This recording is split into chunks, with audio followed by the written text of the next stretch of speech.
কারি ইব্রাহিম সাহেব রহমতুল্লাহ আলাইহি তিনি ছাত্র জমানা থেকে আল্লাহওয়ালা। কারি ইব্রাহিম সাহেব রহমতুল্লাহ আলাইহি যখন জিকির করতেন তখন জমিনটাও কাঁপতো। সুবহানাল্লাহ। উনি একদিন জিকির করতেছেন, কৃষক মানুষ, কৃষি কাজ করে।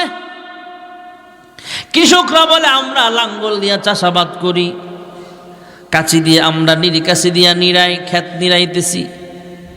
এমন সময় দেখি জমিনের ভিতর থেকেও জিকিরের আওয়াজ শোনা যায়।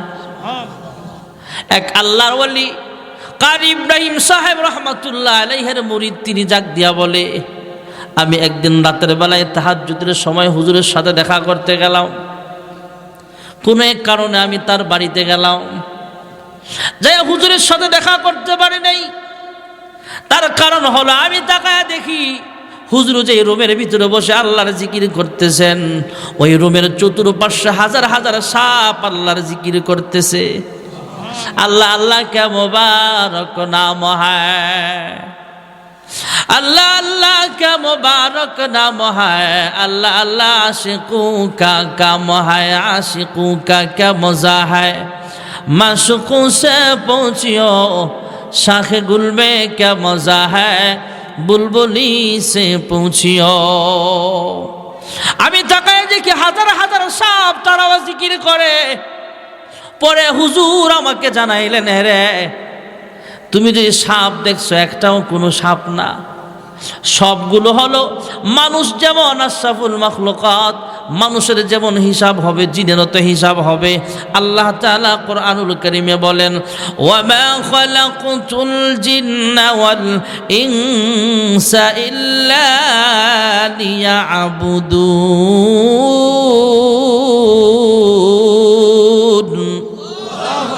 মানুষ আর জিনের হিসাব হবে আসরের মাঠে। মানুষ আর জিন জাতিকে আল্লাহ বানিয়েছেন আল্লাহর ইবাদতের জন্য। যেগুলো সাপ দেখছো একটাও কোনো সাপ না, এগুলা হলো আমার মুরিদ, এগুলা হলো জিন্নাতদের মধ্যে এরা জিনগুলো আইসা চতুর্দিকে দাঁড়ায়া দাঁড়ায়া সাপের সুরত ধরে আকৃতি ধারণ করে ওরা আল্লাহর জিকির করতেছে। জোরকন সুবহানাল্লাহ। মাদ্রাসা হায় বাগে জান্নাত, মুআল্লিম হায় মিসলে গুল, শহীদ উসমে ইলমে দিন হায়, তলাবা হায় বুলবুল। এই মাদ্রাসা থেকে কারি ইব্রাহিম তৈরি হয়। সুবহানাল্লাহ বলে। আমাদের বাংলাদেশের এক আল্লাহওয়ালা ছিলেন কারি ইব্রাহিম সাহেব রহমাতুল্লাহ আলাইহি। বাংলাদেশ থেকে ভারতবর্ষের সাহারানপুরে গেলেন সেখানে লেখাপড়া করবে। ওনার ঈমান আমল এত বেশি ছিল, ছাত্র জমানাতি ভাইয়েরা, আবার উস্তাদরাও তার লেখাপড়া এবং আমল আখলাকের দিক দিয়ে সবাই তার প্রতি মুগ্ধ। সব ছাত্ররা তাকে মোহাব্বত করে, উস্তাদরাও মোহাব্বত করে। ছাত্র হলে কি হবে, সে কিন্তু একটা আল্লাহওয়ালা ছাত্র জমানাই ছিলেন কারি ইব্রাহিম রহমাতুল্লাহ আলাইহি। অনেকদিন পর্যন্ত সাহারানপুরে লেখাপড়া করলেন। একদিন সৌদি আরব থেকে ব্যবসায়ী কাফেলা আসছে সাহারানপুরে। উস্তাদদের কাছ থেকে অনুমতি নিয়ে কয়েকজন ছাত্র সৌদি আরবে নিয়ে যাওয়া হবে। হ্যাঁ হুজুররা, আমাদেরকে কিছু ছাত্র দেন, আমরা আমাদের খরচে সৌদি আরব নিয়ে যাব। সেখানে যায় লেখাপড়ার দায়িত্ব যা আছে, লেখাপড়ার খরচ যা আছে আমরা বহন করব। সুবহানাল্লাহ বলে। এর ভিতরে একজন ছাত্র হলো কারি ইব্রাহিম। সৌদি আরব নিয়ে যাওয়া হলো। সৌদি আরবের সবচেয়ে নামি দামি মাদ্রাসায় এসে লেখাপড়া করে, আল্লাহর কোরআন পড়ে। পড়তে পড়তে এমন সুন্দর তেলাওয়াত তার হয়ে গেছে। কারি ইব্রাহিম যাকে বলা হতো কারি ইব্রাহিম, কারিউল কুররা, কারি সাহেবদের মধ্যে সবচেয়ে উঁচু মাপের একজন কারি সাহেব ছিলেন কারি ইব্রাহিম সাহেব রহমাতুল্লাহ আলাইহি। বসে বসে কোরআন তেলাওয়াত করে, ছাত্ররা তার আশপাশে বসে তার তেলাওয়াত শোনে। সুবহানাল্লাহ। উস্তাদরা তার তেলাওয়াত শুনতে আসে, এলাকার মানুষ বড় বড় নেতারা পর্যন্ত তার তেলাওয়াত শুনে। তৎকালীন জামানার সৌদি আরবের বাদশাহ ছিল খুব ভালো মানুষ। বর্তমানেও এমন ভালার বালা, কালেমার পতাকা লইয়া দৌড়ায় খেলার মাঠে। সব নাচলেও তো তোমরা নাচার কথা ছিল না, কারণ তোমরা মক্কা মদিনার মানুষ। ফুটবল খেলা হালাল না হারাম? হারাম খেলা লইয়া মানুষ দৌড়ায়। আর আমরা বাঙালি ছাগলের 3 নম্বর বাচ্চা। আমাদের দেশের খেলোয়াড় নাই, অন্যরা বিশ্বকাপ নেওয়া, আমরা ফাউন আছি। আর এই খেলার পিছনে মানুষ হারাম খেলার পিছনে দৌড়ায়। আর সৌদি আরবের মানুষ তোমরা কালেমার পতাকা লইয়া নামছো, ওরে বাবা। এই জন্য আমি মাঝে মাঝে মাহফিলে এখন বলি যে সৌদি আরবে যায়া আমাকে বাংলাদেশের পোলাপান 1 নাম্বার হয় কেন? এই জন্যই সৌদি আরবে কোরআন চর্চা এখন কমে গেছে। কিছু কিছু এলাকা আছে মাশাআল্লাহ, কিন্তু আমাদের দেশের হাফেজ 1 নাম্বার 2 নাম্বার 3 নাম্বার হয় কেন? আমাদের বাংলাদেশে আলহামদুলিল্লাহ এদের তুলনায় চর্চা কম হয় না। সুবহানাল্লাহ। এরা এখন খেলার পিছু দৌড়ায়।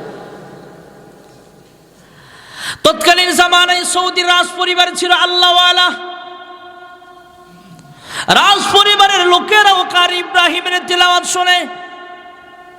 তেলাওয়াত শুনে সবাই মুগ্ধ। এই কারি ইব্রাহিম যখন বিবাহের উপযুক্ত হলো, রাজ পরিবারের একটা রাজকন্যা, সেও বুজুর্গ মানুষ, আল্লাহওয়ালি, তাকে বিবাহ পড়ায়া দিলেন। সুবহানাল্লাহ বল। বছরের পর বছর চলে যায়। ভারতবর্ষের ভাইরা আমার, বন্ধুরা আমার, গাঙ্গুহি রহমতুল্লাহ আলাই, রশিদ আহমদ গাঙ্গুহি রহমতুল্লাহ আলাই চিঠি লিখলেন, উস্তাদ ছাত্র ইব্রাহিমের কাছে চিঠি লিখে যাও, সৌদি আরবে অনেক দিন পর্যন্ত লেখাপড়া করেছ, এবার নিজের এলাকায় যাও, সেখানে যে দ্বীনের খেদমত করো। জোরে করুন সুবহানাল্লাহ। উস্তাদের চিঠি পায়া কারি ইব্রাহিম সাহেব রহমতুল্লাহ আলাই বাড়িতে চলে আসবেন, বাংলাদেশে চলে আসবেন। তৎকালীন জামানায় জাহাজে করে বাংলাদেশে আসতো। আসার পথে রাজ পরিবারের সবাই কাছ থেকে বিদায় নিলেন। বিদায় নিয়ে বাংলাদেশে চলে আসবেন। উনি ভেবেছিলেন ওনার বিবিটা মনে হয় সাথে আসবে না। বিবিটাও আল্লাহওয়ালি, যদিও রাজ পরিবারের। বাবার কাছে যায় বলে, আব্বা, আমার স্বামী বাংলাদেশের মানুষ হতে পারে, হয়তো ঘর নাই, বাড়ি নাই, কিচ্ছু নাই, কিন্তু তার ভিতরে আল্লাহর কোরআন আছে। যেহেতু তার ভিতরে কোরআনের আলো আছে, সে যেখানে থাকুক না কেন, আমি তার সঙ্গে তার দেশে চলিয়া যাব। সুবহানাল্লাহ বলেন। বাংলাদেশে চলে আসলেন কারি ইব্রাহিম সাহেব রহমতুল্লাহ আলাই। সেখানে চলে আসলে ছাত্রদেরকে নিয়ে, মুরিদদেরকে নিয়ে ঘর বানাবে। উজানির জঙ্গলের ভিতরে গেলেন, গাছ কাটবে। মুরিদরা, ছাত্ররা এসে বলে, হ্যাঁ উস্তাদ, যেখানে আমরা বন জঙ্গল সাফ করতে গেলাম, যায় দেখি বিশাল বড় একটা ভয়ঙ্কর বাঘ দেখা যায়। বাঘ দেখলে মানুষ ভয় পায়। সেই বাচ্চাগুলোরে সেই বাঘ দুধ পান করাচ্ছে, তার বাচ্চাগুলোরে নিয়ে সেখানে বসবাস করছে। আমরা কেমনে যাবো সেখানে? যায় কেমনে আমরা ঘর বানাবো? কারি ইব্রাহিম সাহেব রহমতুল্লাহ আলাই সেই বাঘের কাছে যায় বলে, হ্যাঁ বাঘ, মানুষকে আল্লাহ বাঘের খেদমতের জন্য বানাই নাই, কিন্তু বাঘ আল্লাহ বানাইছেন আমাদের খেদমতের জন্য। সুবহানাল্লাহ। হ্যাঁ বাঘ, মানুষ আশরাফুল মাখলুকাত, এ মানুষ আর বাঘ এক জায়গায় বসবাস করতে পারে না। আমরা আল্লাহর কিছু গোলাম, এখানে মসজিদ বানাবো, মাদ্রাসা বানাবো, খানকা বানাবো, তুমি দয়া করে অন্যত্র সরে যাও। কারি ইব্রাহিম সাহেব রহমতুল্লাহ আলাইহি বাঘকে যখন উপদেশ দিলেন তুমি চলিয়া যাও, সঙ্গে সঙ্গে তাকায় দেখলেন সবাই উপস্থিত যারা ছিলেন সবাই তাকায় দেখে বাঘ তাদের বাচ্চাগুলোকে সঙ্গে নিয়া জঙ্গলের অন্যত্র সরে গেল। জোরে কোন সুবহানাল্লাহ। এই মাদ্রাসা থেকে হাফিজ হুজুর রহমতুল্লাহ আলাইহি তৈরি হয়েছেন। এই মাদ্রাসা থেকে গাঙ্গুহি রহমতুল্লাহ আলাইহি তৈরি হয়েছেন। আমার দাদা শেখ হুসেন আহমদ মাদানী রহমতুল্লাহ আলাইহি এই মাদ্রাসা থেকেই তৈরি হয়েছেন।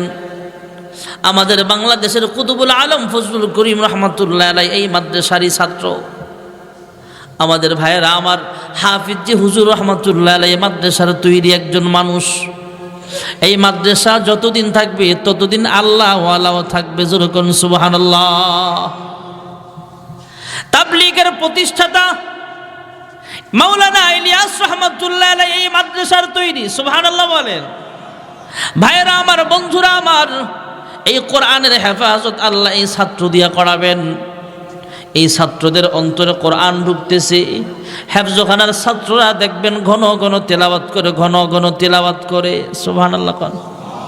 একটু যায়া দেখেন মাঝে মাঝে 3 সুরতের 1 সুরতে বৈশা বিসমিল্লাহির রহমানির রহিম এভাবে পড়েন। জোরে বলেন।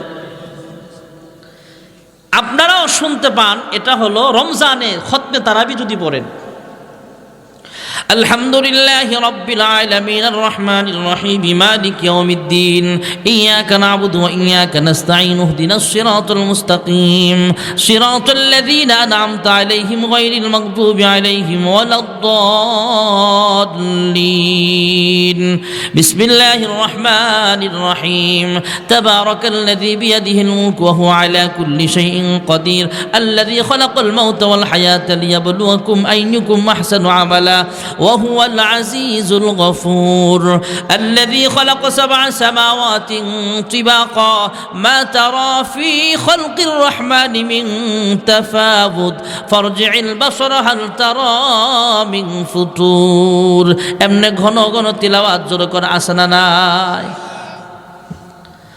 আল্লাহর হাবিব রাহমাতুল লিল আলামিনের কাছে কোরআনের আয়াত নাজিল হয়।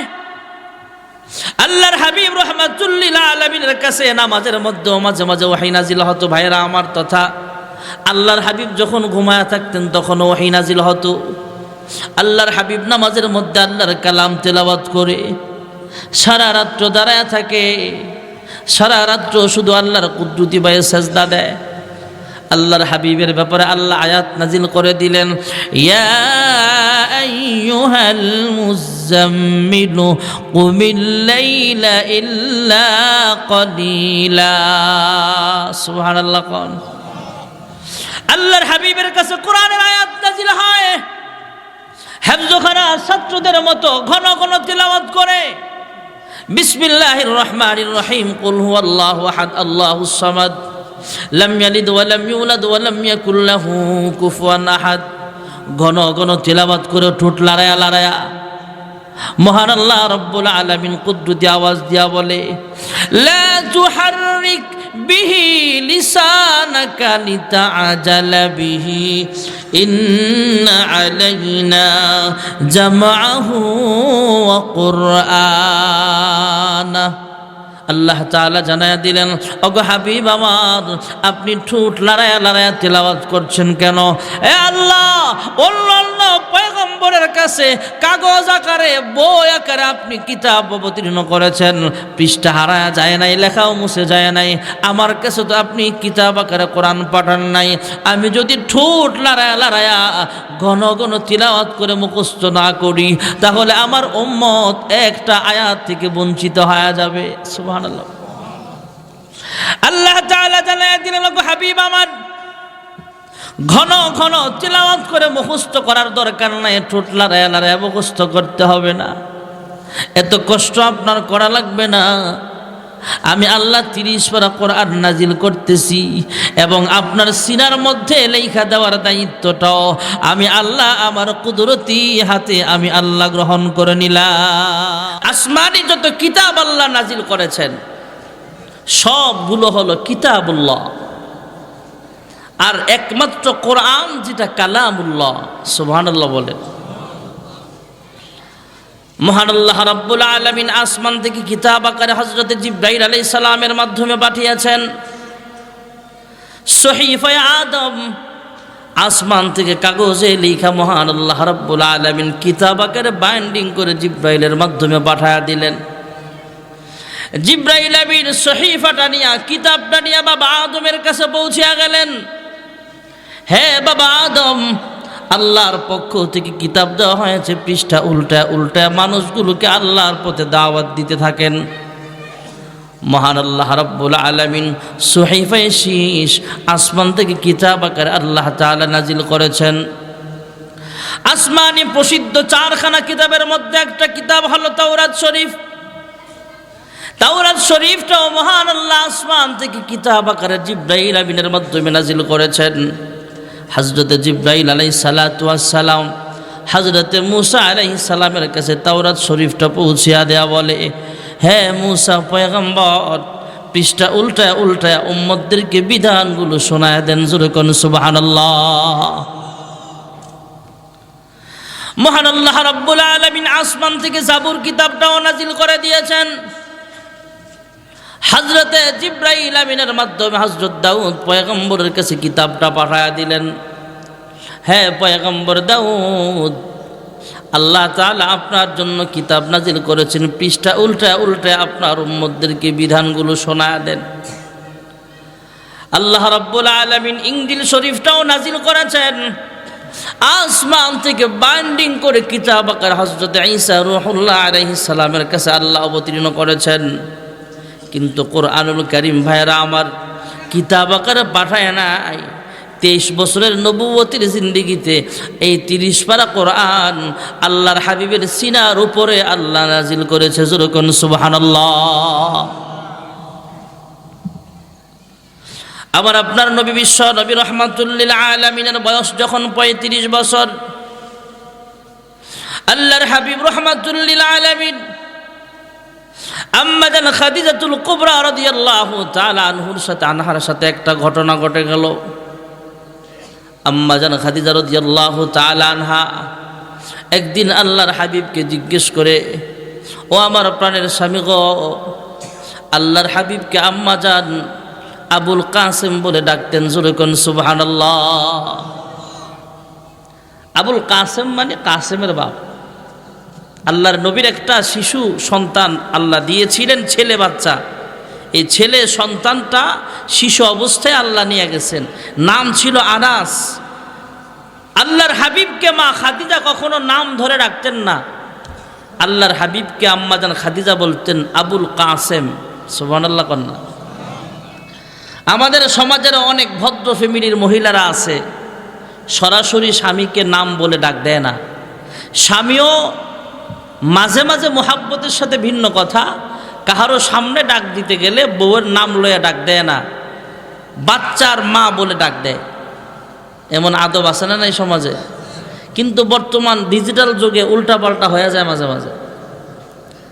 স্বামীর নাম সাগর, বউর নাম নদী, একটা আর একটার নাম লইয়া ডাকে। শিক্ষিত ফ্যামিলি, দুনোটা মনে করেন বিসিএস ক্যাডার, ভার্সিটি যখন পড়ে তখন দুজনের প্রেম হয়েছে, সাগর আর নদী।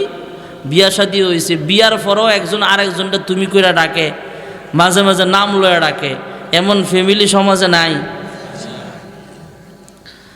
বউ জামাইরে ডাক দে, সাগর এদিকে আসো। পোলা একটা বড় হইতেছে, কথা বলতে শিখতেছে, হ্যাঁ বাপেরে ডাক দেয়, সাগর এদিকে আসো। জামাইও বউরে ডাকে নদী কাম হিয়ার। পোলা একটা বড় হইতেছে, হ্যাঁ কয় নদী কাম হিয়ার।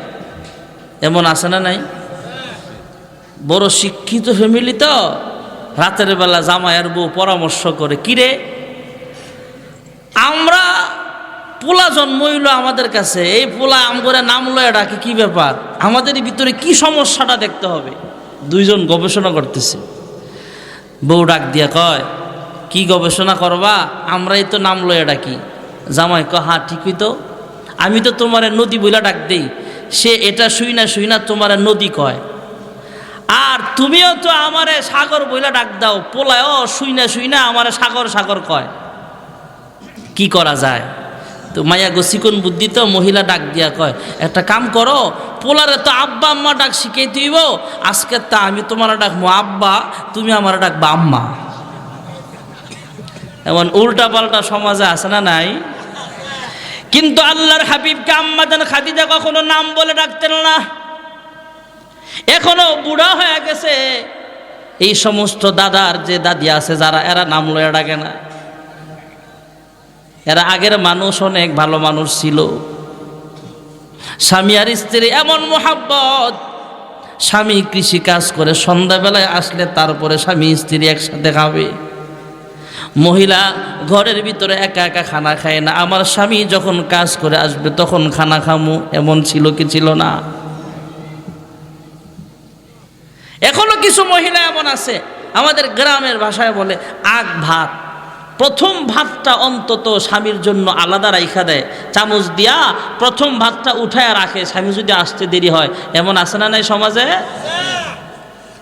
আর ডিজিটাল মহিলারা রান্নার সময় তো আগে নিজের ব্যাটারি চার্জ দিয়ে লই।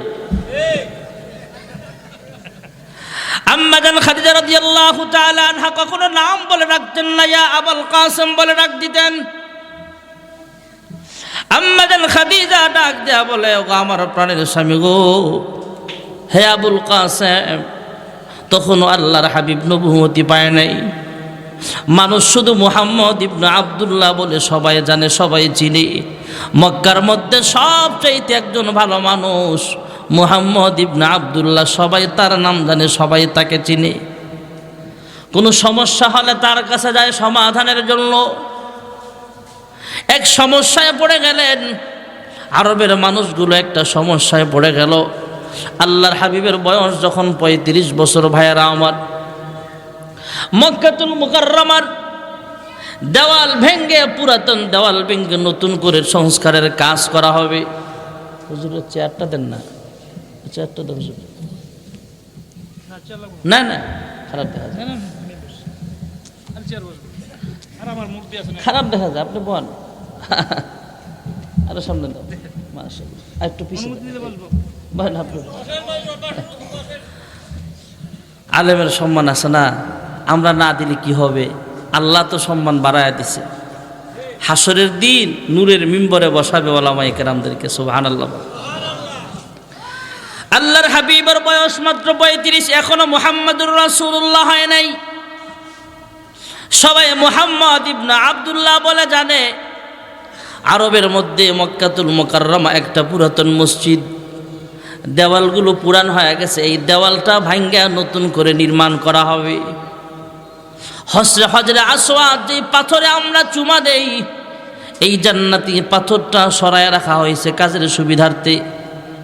কাজ কমপ্লিট হওয়ার পরে এই পাথরটা কোন গোত্রের নেতারা রাখবে, এই নিয়ে পারস্পরিক দ্বন্দ্ব আরম্ভ হয়ে গেছে। এক দলের নেতারা বলে আমরা রাখবো, কারণ আমরা মক্কার পাশের মানুষ, আমরা মক্কার প্রতিবেশী, কাছের মানুষ আমরা, আমাদের নেতারা এই পাথরটা যথাস্থানে রাখবে। আরেক দল বলে না না, আমরা রাখবো কারণ আমাদের ভোটার সংখ্যা বেশি। আরেক দল বলে না, তোমরাও না, আমরা রাখবো কারণ আমরা ক্ষমতাসীন দলের লোক। এমন মারামারি আমাদের সমাজেও আছে না নাই? পারস্পরিক দ্বন্দ্ব আরম্ভ হয়ে গেছে, মাথা ফাটাফাটি হয়ে যাবে, মারামারি পর্যায়ে চলে গেছে। একজন মুরব্বী দাঁড়ায় বলে, তোমরা থামো, পারস্পরিক কোনো দ্বন্দ্ব করে লাভ নাই, মারামারি করে কোনো লাভ নাই। আমাদের মধ্যে সবচাইতে একজন ভালো মানুষ নির্বাচন করো, তিনি যা সিদ্ধান্ত দিবে ওই সিদ্ধান্ত অনুযায়ী আমরা তার সিদ্ধান্ত মেনে নেব। যখন সুবহানাল্লাহ। কয়েকজন যুবক দাঁড়ায় বলে, হ্যাঁ চাচা, আপনার কথা বুঝলাম, কিন্তু ভালো মানুষ পাবো কই? কয় অমুক এলাকার মসজিদের সভাপতি আছে, দাড়িওয়ালা, সুন্দর দাড়িওয়ালা হাজী সাহেব। কয় মিয়া সাহেব, আপনি জানেন না উনি মসজিদের সভাপতি হলে কি হবে? উনি আস্থা ঘুষখোর।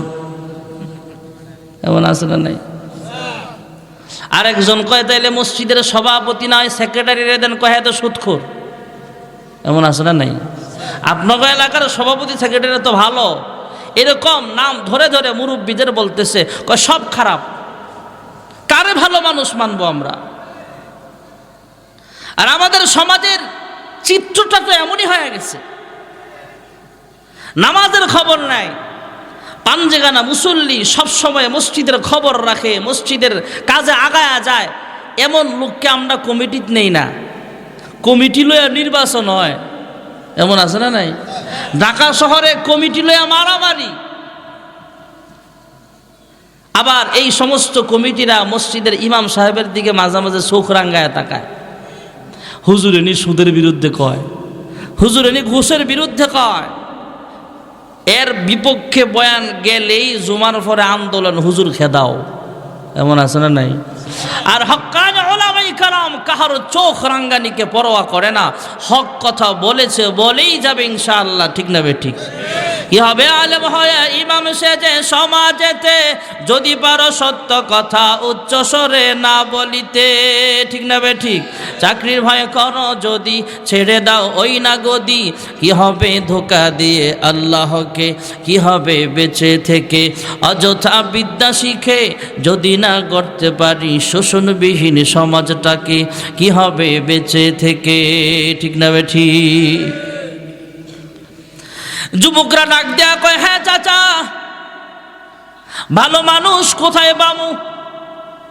কয় যেহেতু মুরব্বীদের নাম লয়া লয়া বলার পরও তোমরা ভালো মানুষ পাও না, তাহলে আমি একটা মিটার তোমাদেরকে দিয়ে দিই, একটা আইডিয়া দিয়ে দিই।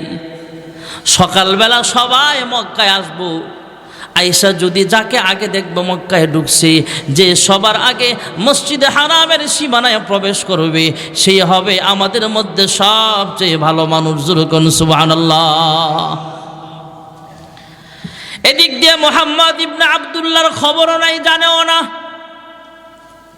সব নেতারা চতুর্দিক থেকে সকালবেলা ঘুম থেকে জাগ্রত হইয়া মসজিদের দিকে যায়, যায় দেখে সবার আগে যিনি বসে আছেন আব্দুল মুত্তালিবের নাতি মুহাম্মদ ইবনে আব্দুল্লাহ। যেরকম সুবহানাল্লাহ।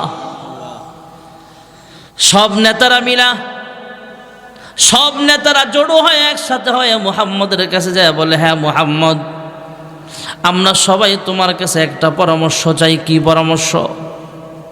হযরত আসওয়াদ পাথরটা সরায়া রেখেছিলাম কাজের সুবিধার্থে, এবার কাজ শেষ হওয়ার পরে এই পাথরটা কোন দলের নেতা রাখবে, এই নিয়ে আমাদের ভিতরে দ্বন্দ্ব আর মারামারি শুরু হয়ে গেছে। হ্যাঁ মুহাম্মদ, তুমি যেভাবে বলবা, যেভাবে সিদ্ধান্ত দিবা, আমরা সেই সিদ্ধান্ত অনুযায়ী কাজ করব। মুহাম্মদ ইবনে আব্দুল্লাহ বিশাল বড় একটা চাদর বিছালেন। সুবহানাল্লাহ কোন? এই চাদরের মধ্যে ধরাধরি করে যুবকরা মিললে পাথরটা সেখানে রাখলেন। মুহাম্মদ ইবনে আব্দুল্লাহ সমাধান দিয়ে দিলেন, এবার সব দলের নেতারা সামনে আসো। আল্লাহর হাবিবের নেতৃত্বে সব গোত্রের বড় বড় নেতারা সামনে আসলে সবাই চাদরে ধরলেন চতুর্দিকে দাঁড়ায়া। কোনো দ্বন্দ্ব হলো না, ঝগড়া বিবাদ হলো না, সবাই মিলে হযরত আসওয়াদ পাথরটা যথা স্থানে রেখে দিলেন। জোরে কোন সুবহানাল্লাহ। ভাইয়েরা আমার, বন্ধুরা আমার, সবাই মুহাম্মদ ইবনে আব্দুল্লাহ বলে জানে। এই ঘটনা ঘটার পর নবী হিসাবে নয়, নেতা হিসাবে, সমাধানদাতা হিসাবে, সর্দার হিসাবে, বিশ্বস্ততা হিসাবে, মানুষ হিসাবে আস্থা এবং বিশ্বাস কমছে নাকি আরো বাড়ছে? মুহাম্মদ ইবনে আব্দুল্লাহ বলে সবাই জানে। আম্মা জান খাদিজাতুল কুবরা রাদিয়াল্লাহু আনহা ডাক দিয়া কয়, ও আমার প্রাণের স্বামী গো, হে আবুল কাসেম, আমি প্রথম ভেবেছিলাম আপনার মন খারাপ। কেন ভেবেছিলাম? আমার জন্য বুঝি মন খারাপ? আপনার বয়স মাত্র 25, আমার বয়স তো হয়ে গেছে 40। এখন আপনার বয়স 35, আমার বয়স তো 50। ভেবেছিলাম আমি একজন বয়স্কা মহিলা, বিদায় বুঝি আপনার মনটা ভীষণ খারাপ। আমি বহু পরীক্ষা নিরীক্ষা করে দেখলাম, এই জন্য আপনার মন একটু খারাপ হয় নাই। আমি ভেবেছিলাম টাকা পয়সার জন্য বুঝি আপনার মন খারাপ, দুনিয়ার মোহে পড়ে বুঝি আপনার মনটা খারাপ। আমি বিভিন্নভাবে পরীক্ষা করে দেখলাম টাকা পয়সার প্রতিও আপনার কোনো লোভ নাই। আমি যা বেতন দেই, যা টাকা পয়সা আপনার হাতে তুলিয়া দিতাম, আপনি যা মাসে কামাই করেন, মালা বুদ্ধা মিনহু, তথা যা না হলেই নয় অতটুকু টাকা পয়সা আপনার কাছে রাখেন, বাকিগুলো গরিব মিসকিনদের মাঝে বিলায়া দেন। যেরকম সুবহানাল্লাহ। হে আবুল কাসেম, দুনিয়ার নারী লোভীও আপনি নন, দুনিয়ার টাকা পয়সার লোভীও আপনি না, ক্ষমতার মোহেও আপনি নাই। কিন্তু মাঝে মাঝে দেখি আসমানের দিকে তাকায় একা একা নীরবে কি যেন গবেষণা করেন। দু জাহানের সরদার মুহাম্মদ ইবনে আব্দুল্লাহ ডাক দেয়া বলে, খাদিজা, আরবের মানুষগুলো এত খারাপ হয়ে গেছে, এই মানুষগুলোকে আমার রবের পথে দাওয়াত দিতে চাই। তবে আমি আসমানের দিকে তাকায়া গবেষণা করি কখন জানি আমার রবকে তালাশ করে বের করতে পারি। জোরে কোন সুবহানাল্লাহ।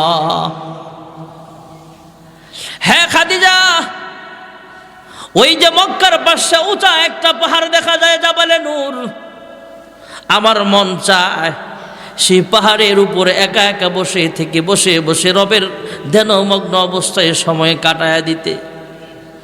আমার মন চায় সেখানে রবের জন্য গবেষণা করতে, মোরাকাবা করতে, বসে বসে ধ্যানমগ্ন অবস্থায় সময় কাটাইতে আমার মন চায়। আম্মা জান খাদিজা ডাক দেয়া বলে, হে আবুল কাসেম, ও গো আমার স্বামী গো, আপনি মন খারাপ করবেন না, আমার পক্ষ থেকে কোনো বাধা নাই। আপনার যদি মন চায় আপনি সেখানে ওইটা সেখানে বসিয়া থাকেন, প্রভুর ধ্যানে সময় কাটায়া দেন, সাংসারিক কোনো ঝামেলা আপনারা নাই, আমার প্রতিও আপনার কোনো দায়িত্ব গ্রহণ করতে হবে না, আর আমার সংসারের কোনো দায়িত্ব গ্রহণ করতে হবে না। টাকা পয়সা বাজার ঘাট যা লাগে আমি ব্যবস্থা করব, আপনি সংসারের চিন্তা বাদ দিয়া নিশ্চিন্তে একা একা সেখানে রবের তালাশে বের হয়ে যান। জোরে কোন সুবহানাল্লাহ। ভাইরা আমার, বন্ধুরা আমার, আল্লাহর হাবিব 35 বছর বয়স থেকে ওই জাবালে নূর যাকে বলা হয় গারে হেরা, সেখানে বসে বসে ধ্যানমগ্ন অবস্থায় সময় কাটায় দেয়। এদিক দিয়ে আম্মা জান খাদিজা রাদিয়াল্লাহু তাআলা আনহা ঘরটা গুছালেন, রান্না বান্না কমপ্লিট করে বাচ্চাদেরকে খাওয়াইলেন। নিজে যখন খাবারের প্লেট সামনে নিয়ে বসে গেছে, ওই মুহূর্তে মনে হয়ে গেল, হে মন, এমন ভালো মানুষটাকে 2500 ফুট উঁচা উপরে রাইখা, আমার স্বামী একজন ভালো মানুষ, মক্কা কেন পুরা দুনিয়াতেও এমন ভালো মানুষ খুঁজে পাওয়া মুশকিল হয়ে যাবে। পাইবে কিভাবে? এমন ভালো মানুষ আল্লাহ তাআলা আর বানাই নাই, একটাই বানাইছে। সুবহানাল্লাহ। ছোট্ট সময় মা আমেনা আফসোস করে বলে, হায় রে, আমেনা আফসোস করে বলে, হায় রে, আমার সন্তানের চেহারাটা আল্লাহ এত সুন্দর বানিয়েছেন, আরবের মধ্যে কত মানুষের চেহারা আমি দেখলাম, কিন্তু মুহাম্মদ ইবনে আব্দুল্লাহর চাইতে সুন্দর মানুষ আমি কোথাও দেখি নাই। কয়েকদিন পর হালিমাতুস সাদিয়া আয়েশা বলে, হ্যাঁ আমেনা, তুমি আর কয়জন মানুষের চেহারাই বা দেখেছ? আমি হালিমাতুস সাদিয়া বিভিন্ন এলাকায় সফরে যাই, হাজার হাজার মানুষকে আমি চেহারা দেখলাম, হাজার হাজার শিশু বাচ্চা আমি দেখলাম, এত মানুষের ভিড়ও মুহাম্মদের চাইতে সুন্দর মানুষ আমি হালিমাতুস সাদিয়া কোথাও দেখি নাই। খাজা আব্দুল মুত্তালিব ডাক দেয়া বলে, তোমরা হলা মহিলা মানুষ, দেখলে আর কয়জনের চেহারাই বা দেখেছ? আমি আব্দুল মুত্তালিব ইন্টারন্যাশনাল বিজনেসম্যান, আন্তর্জাতিক বাজারে আমি ব্যবসা বাণিজ্য কাফেলা নিয়ে এখানে সেখানে যাই, কিন্তু মুহাম্মদ ইবনে আব্দুল্লাহর চাইতে সুন্দর মানুষ আমি কোথাও খুঁজে পাই নাই। আল্লাহ তাআলা কুদরতি আওয়াজ দেয়া বলে, হ্যাঁ জিবরাইল, আমার হাবিবের আলোচনা চলতেছে, তুমিও কিছু বলো। জিবরাইল আমিন ডাক দেয়া বলে, হ্যাঁ আমেনা, হে হালিমাতুস সাদিয়া, হে খাজা আব্দুল মুত্তালিব, তোমরা দেখলে আর কয়জন মানুষের চেহারা দেখেছ?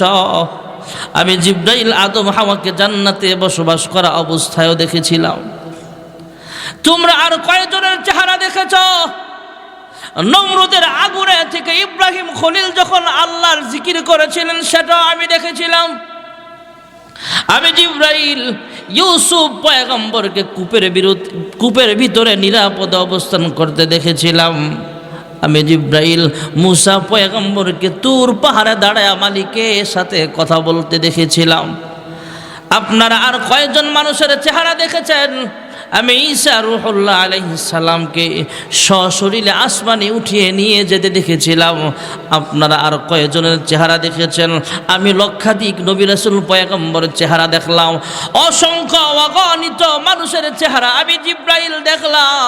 মুহাম্মদ ইবনে আব্দুল্লাহর চাইতে সুন্দর চেহারাওয়ালা মানুষ আমি কোথাও খুঁজে পাই নাই। আল্লাহ আল্লাহ ডাক দেয়া বলে, হ্যাঁ জিবরাইল, হ্যাঁ আমেনা, হ্যাঁ হালিমাতুস সাদিয়া, তুমিও বলতেছ মুহাম্মদের চাইতে সুন্দর চেহারাওয়ালা মানুষ কোথাও পাও নাই। হে আমেনা, তুমিও বলতেছ তোমার ছেলের চাইতে সুন্দর চেহারাওয়ালা আর কেউ নাই। হে হালিমাতুস সাদিয়া, তুমিও বলতেছ দেখো নাই। হে খাজা আব্দুল মুত্তালিব, তুমিও দেখো নাই। হ্যাঁ জিবরাইল, তুমিও খুঁজে পাও নাই। দেখবা কিভাবে? ওয়ান পিস আমি আল্লাহ বানাইছে, দুসরা বানাই নাই। আমি আল্লাহ তাআলা মুহাম্মদের চাইতে সুন্দর করে আমি আল্লাহ কোনো মানুষ বানাই নাই। মুহাম্মদ মুস্তাফা জানে খুদা কো, খুদা জানে মুহাম্মদ মুস্তাফা কো। লা ইলাহা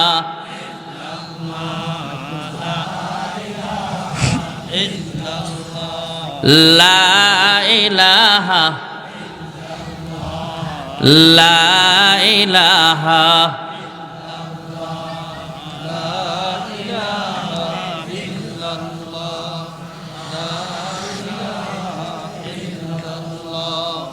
লা ইলাহা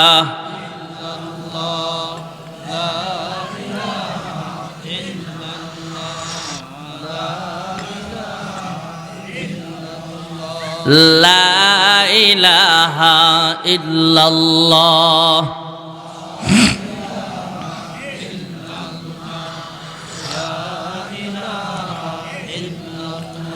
अल्लाह अल्लाह का मुबारक नाम है, अल्लाह अल्लाह का मुबारक नाम है, अल्लाह अल्लाह आशिकों का काम है। ला इलाहा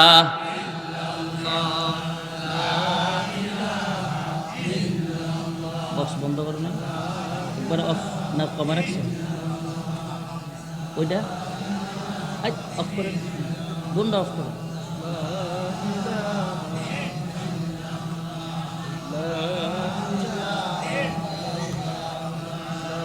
লা ইলাহা, এমনি সাউন্ড সুন্দর, বক্স দিন না। লা ইলাহা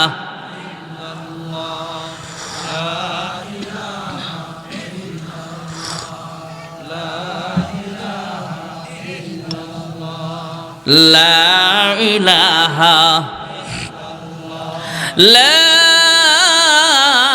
ইলাহা ইল্লাল্লাহ মুহাম্মাদুর রাসূলুল্লাহ সাল্লাল্লাহু আলাইহি ওয়াসাল্লাম। আম্মাদান খাদিজাতুল কুবরা রাদিয়াল্লাহু তাআলা আনহা খাবার টেবিলে বসলেন। খাবারের প্লেট নিয়ে যখন সামনে বসছে, একা একা খাবার পেটে যায় না।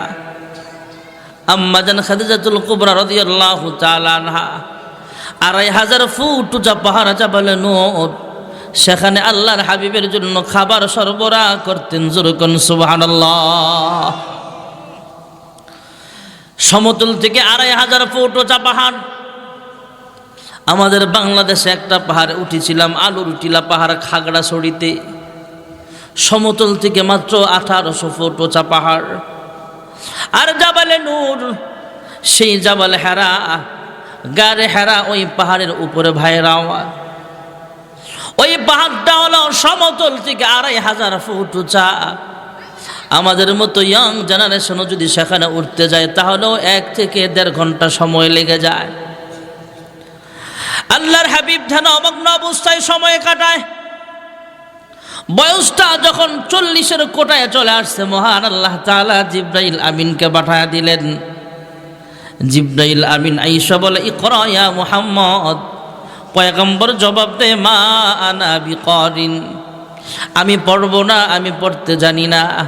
আর আমাকে একটা পড়া পড়তে বলবো, আমি সেই পড়া পড়বো, আমি কিন্তু সেই মানুষ না। সুবহানাল্লাহ বলেন। তুমি একটা পড়া পড়তে বলবা, আমি পড়বো, আমি সেরকম মানুষ নই। কারণ আল্লাহর হাবিব বলেন, উতিয়াতুল ইলমাল আউয়ালিন ওয়াল আখিরিন, আমি দুনিয়ার কোনো একাডেমিক লেখাপড়া করি নাই, স্কুলে পড়ি নাই, কলেজে পড়ি নাই, মাদ্রাসায় পড়ি নাই, দুনিয়ার কোনো উস্তাদের কাছে লেখাপড়া করি নাই। কিন্তু মহান আল্লাহ তাআলা পৃথিবীর শুরু থেকে নিয়ে শেষ পর্যন্ত সব ইলম আল্লাহ আমার ভিতরে দান করে দিয়েছে। আমি পড়ি নাই, কিন্তু আল্লাহ আল্লাহ তাআলা আল্লাহর হাবিবকে বুইস্তু মুআল্লিমা, পৃথিবীর সবার উস্তাদ বানায় দিয়েছে। সুবহানাল্লাহ বলেন। ভাইরা আমার, বন্ধুরা আমার, জিব্রাইল বলেন ইকরা, পয়গম্বর জবাব দেয় মা আনা বিকারিন। আবার বলেন ইকরা, একই জবাব দিলেন মা আনা বিকারিন। এক পর্যায়ে জিব্রাইল আমিন আল্লাহর হাবিবের সিনার সাথে সিনাটা লাগায়া একটা চাপ মারলেন, মৃদু চাপ দিলেই মহান আল্লাহ রব্বুল আলামিন, বর্তমান বাজারে ফটোস্টেটের মেশিন আছে না নাই, একটা পৃষ্ঠা থেকে আরেক পৃষ্ঠা ফটোকপি করা যায়। মহান আল্লাহ রব্বুল আলামিন জিব্রাইল আমিনের সিনার ভিতরে যত ইলম ছিল সবগুলো ইলম ফটোস্টেট করে আল্লাহ পয়গম্বরের সিনার ভিতরে আল্লাহ উঠায়া দিয়েছেন। এবার জিব্রাইল আমিন পড়ে ইকরা বিসমি রাব্বিকাল্লাযী খালাক, রবের নামে যখন পড়তে বললেন তখন পয়গম্বরও পড়তে আরম্ভ করে দিলেন ইকরা বিসমি রাব্বিকাল্লাযী খালাক। যুরকুন সুবহানাল্লাহ। মহান আল্লাহ রাব্বুল আলামিন জিব্রাইল আমিনের মাধ্যমে কোরআনের আমানত অবতীর্ণ করেছেন, তাই জিব্রাইলের নাম হয়ে গেল আল আমিন। এই ব্যাপারে আল্লাহ তাআলা কোরআনুল কারীমের এক আয়াতে বলেন নাযালা বিহির রূহুল আমিন।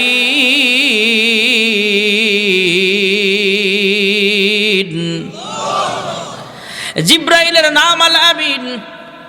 যেই শহরে আল্লাহ সর্বপ্রথম কোরআন অবতীর্ণ করেছেন, যেই শহরে সাহাবে কোরআনকে আল্লাহ তাআলা পাঠিয়েছেন, যেই শহরে এমন একটা ঘর আল্লাহ তাআলা রেখেছেন যে ঘরের দিকে তাকায়া থাকলো আমল নামায় সব লেখা হয়ে যায়, এমন একটা ঘর যেই ঘর সরাসরি সামনে রেখা এক রাকাত নামাজ আদায় করলে অন্যত্র 1,00,000 রাকাতের সব আমল নামায় লেখা হয়ে যাবে।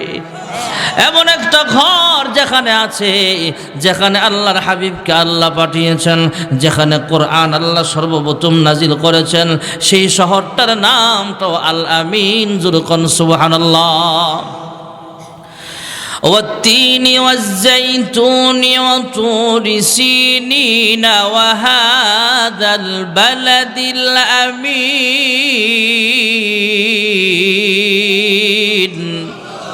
জিব্রাইলের নাম আল আমিন, মক্কাতুল মুকাররমার নামটাও আল আমিন।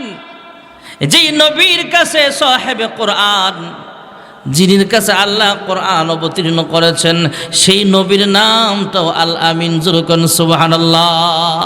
ইয়া মুহাম্মদ জগত জালা, ইয়া মুহাম্মদ জগত জালা, কমলিওয়ালা তোমারি নাম, মদিনাওয়ালা তোমারি নাম। এই পৃথিবীর নামেরই ঢঙ্কা, এই পৃথিবীর নামেরই ঢঙ্কা, সবারই সেরা তোমারি নাম, কৌসরওয়ালা তোমারি নাম।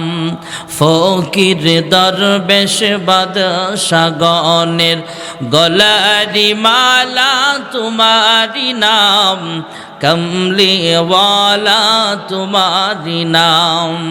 লৌহে মাহফুজে আছে যে লেখা, লৌহে মাহফুজে আছে যে লেখা, মিমেরি দ্বারা তোমারি নাম, আলামিন উপাধি তোমারি নাম।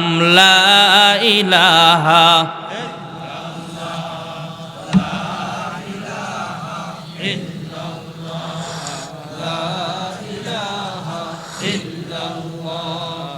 লা ইলাহা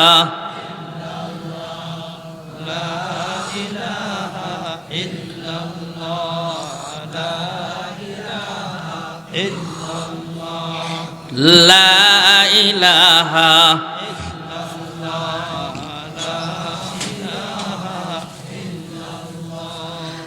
লা ইলাহা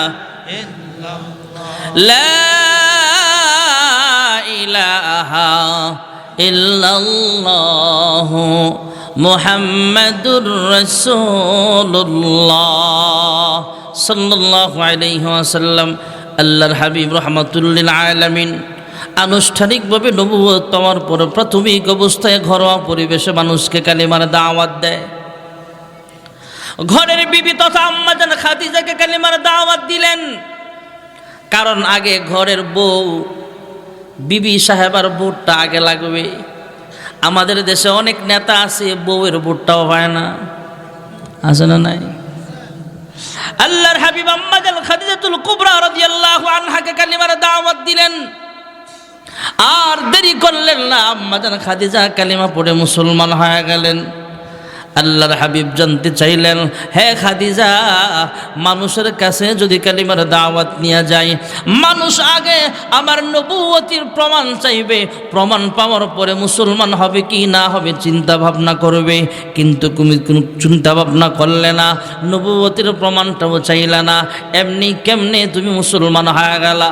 আম্মা জান খাদিজাতুল কুবরা রাদিয়াল্লাহু তাআলা আনহা ডাক দিয়া কয়, ওগো আমার প্রাণের স্বামী গো, ওগো আল্লাহর হাবিব, মানুষ প্রমাণ চায়, প্রমাণ পাওয়ার পরে চিন্তা ভাবনা করবে মুসলমান হবে কিনা।